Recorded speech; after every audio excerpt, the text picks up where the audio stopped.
Tem sim, Carla. Eu acho que a gente, para poder explicar isso melhor, teria que descer um pouquinho mais para a educação dos filhos hoje em dia. O que é que a gente tem visto? A geração passada de pais, eles nunca se preocuparam em perguntar se a gente os amava. Eu lembro claramente de uma vez que eu pedi à minha mãe para brincar a Micarande, que é um carnaval fora da época que havia em Campina Grande, e ela disse que eu não ia, simplesmente eu não ia. E disse, mas meu avô me deu o abadá, porque o avô, antigamente, ele ajudava na criação, né? Mas, embora meu avô ajudou bastante para mim. Mas aí ela disse, mas você não vai, porque você é menor e quem manda em você sou eu. Eu disse, tem nada não, quando eu tiver 18 anos eu vou. Ela disse, não vai, porque enquanto você depende de mim, quem vai estabelecer as normas dessa casa sou eu. E eu disse, e você ainda pensa que eu vou lhe amar? Aí ela disse bem tranquilamente, meu filho, quem disse a você que eu quero o seu amor? E aí me chocou, obviamente, né? Mãe, você não quer o meu amor? Eu disse, o amor é uma escolha que a gente faz. Eu escolhi amar você. Agora, como mãe, eu não abro mão de que você me respeite. Eu só fui entender aquela cena muito depois. Fazendo curso de psicologia, eu fui entender que o amor é um sentimento muito sofisticado. E ele precisa de algumas pré-condições na escala dos sentimentos para que ele ocorra. Lembra daquele jargão da matemática, se e somente se? Então, digamos que para amar alguém, eu só amo alguém se e somente se eu respeitar. Os pais do passado não se preocupavam em serem amados, mas não abriam mão de serem respeitados. E com isso conseguiam o amor e o respeito. Infantilmente e de forma insegura, os pais de hoje querem ser amados por crianças e adolescentes, que nenhuma sofisticação ainda tem para um sentimento tão nobre. Eles realmente gostam muito, mas o amor vai ser construído na educação desses filhos. Eles tentam ser amados, mas não se fazem respeitar. E ao final não conseguem nem o amor, nem o respeito. Como eles não criam filhos, eu não estou falando de todos, mas muitos, não criam crianças que suportam não, frustração, eu não vou dar, eu não vou comprar. Eles criam pessoas com incapacidade de suportar que a vida nem sempre é favorável. Mas será que alguns até não tentam ser diferentes? Até porque eles têm uma base diferente disso.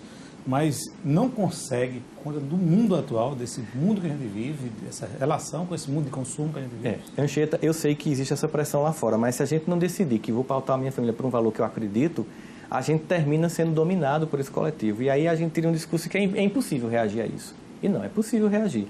É óbvio que eu não posso educar o meu filho hoje como eu fui educado. Acontece que nós tínhamos um modelo de família que começou a ser questionado, que a gente chamaria de tese, família tese. Se criou uma antitese, uma antítese, seria o movimento dialético. Essa família tinha alguns valores que não eram legais, por exemplo, uma hierarquia muito fechada, pouco diálogo entre os filhos, o pai mal conversava com os filhos, a mulher não tinha espaço. Então se começou a questionar essa família, porque de fato ela tinha defeitos, mas ela tinha virtudes. Só que no pêndulo histórico, toda vez que eu questiono o modelo anterior para criar o novo, eu tenho uma tendência de jogar fora o que era ruim, mas também jogar fora o que era bom. Não aproveita as virtudes.